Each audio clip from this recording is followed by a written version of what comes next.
But back then they lived in buildings behind the hotel, and we've always had Behind the Grand Hotel. behind the Grand, but we've always had facilities all over town. Wherever we could buy something, we'd buy it and put employees in it.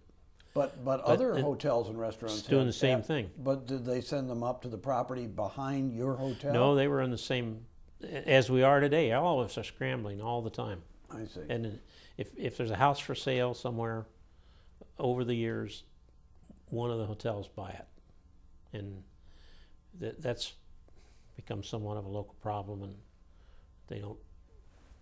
It's been somewhat of a difficult area, but we had totally segregated housing. We had segregated dining. Dining? We had a dining room that was black only. At the Grand Hotel? At employees. We had a dining room, which is the dining room we now use for everyone, of course. Yeah. That was for uniformed white employees. And then we had another dining room that was for people not in uniform, that were in coat and tie like you and I are today, and office employees and department heads. So we ran 3 cafeterias. We also had 2 employee kind of hamburger joints and selling beer. Those were segregated. You think this is maybe a product of Stuart Woodville coming from southern Indiana? No, it predated him. Well, just the culture? It's a culture. And it predated him. It was there from the 1887. That's exactly right. And this is the way a lot of these probably northern resorts, maybe not just southern Mackinac too. Island. All of them. Southern certainly, but in the north. But they were using the same crew we were. I see. Those crews were going north and south.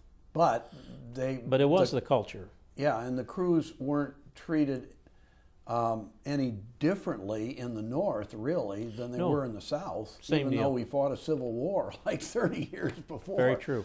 That's amazing. One thing, wasn't there a strike at one point?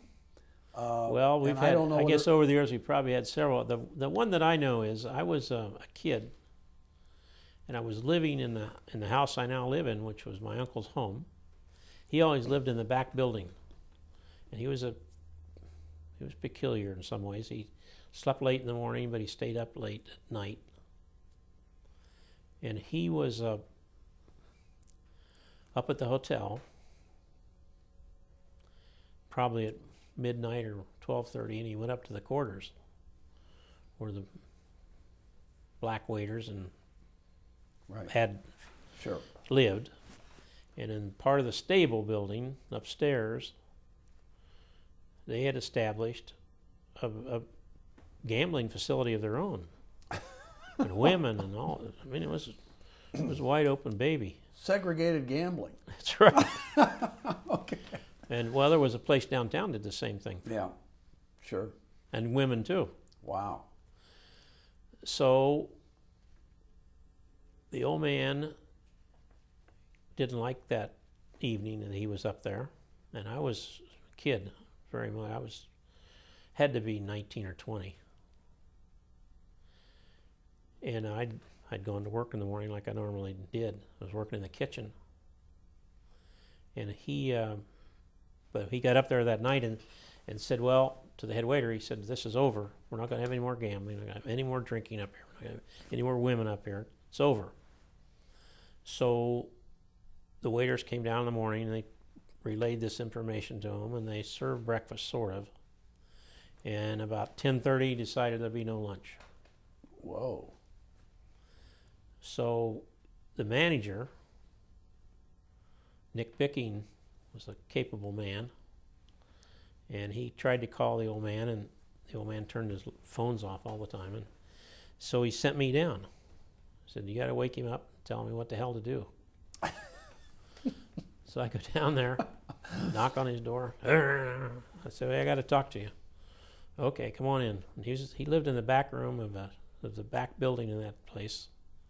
His desk was a banquet table with a drape on it, where he had a typewriter, and that was about it. And, he always carried a walking stick. And he said, I laid this tale of woe out to him. Well, he said, Mr. Musser, what would you do? I said, I think I'd let him go. He said, "You're goddamn right we will." He banged that stick down on the thing, and he called Nick Bicking and said, "Tell him to get out of there and get off the island by 2 o'clock this afternoon. And you figure out how we're going to serve." He said, "I'll leave right now and I'll go hire some waiters." Whoa. So he gets in the car and drives to Detroit and Indianapolis and Cleveland and Chicago and sent buses of help up there. And it was a pretty motley crew when it arrived there, I'll tell you. But in the interim, whatever was left, we're doing the deed. We've taken another couple strikes over the years. I think once with Bellman and once with Maids. Were you pressed into duty yourself as an ad hoc waiter? I was a waiter at that point. I remember I dropped a tray, damn near just missed a lady with stuff. Well, you were probably glad when the strike got over. Except you're making money. Well, you're making money, but you personally didn't have to be a waiter anymore. Well, I couldn't carry a tray very good, but that's a great story. That's true though, and that really started things changing up there a lot, and we had closed by that point. No, we hadn't. That was done when I did it in the '60s. We closed the black dining room and integrated that, and then a year later we closed the third dining room and integrated all of it into one. That has to be 61 or 2 or 3 along in there. That's amazing. It's our own civil rights movement right there on Mackinac That's Island. true. Right, That's true. That's just before the March in Washington and King's Speech and the Civil Rights Act. So there was a kind of, there was a culture getting ready. Culture changing and the spirit arriving. The employee base that you've relied on over the years, that you've drawn from various sections of the country, at least in the beginning, has that changed much over time? There are a lot of employees today that seem to be from the Caribbean. Is that something recent or not? It's changed dramatically. And it started changing when when I first started working, you could hire the head of a dining room crew in Florida or Arizona or somewhere. Ours might have been Hot Springs, Arkansas, that could bring a full crew with him. And they were probably U.S. citizens? They were U.S. residents? All U.S. citizens. Okay, yes. That started falling apart when properties were no longer seasonal, and so the main departments would stay where they were. That's their home base. And that gradually eroded, and we needed to figure out what to do.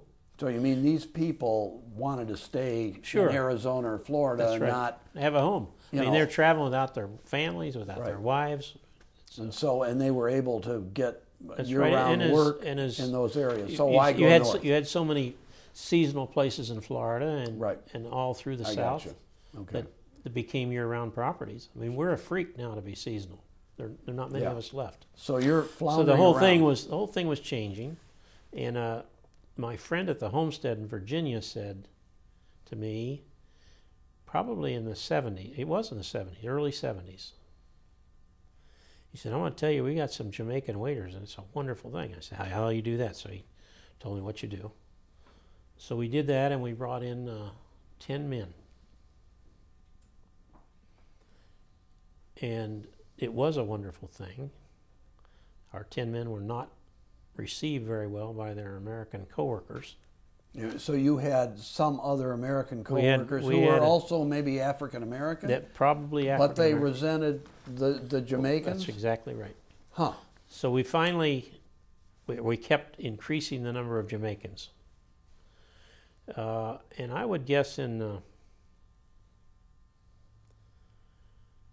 probably the 80s. I think we started with the Jamaican program in mid-73, 74. I think in the mid-80s, everyone was, it wasn't getting any better. And Paul Nine called me from Traverse City and said, "What's this Jamaican deal?" So I gave him some stories and what to do.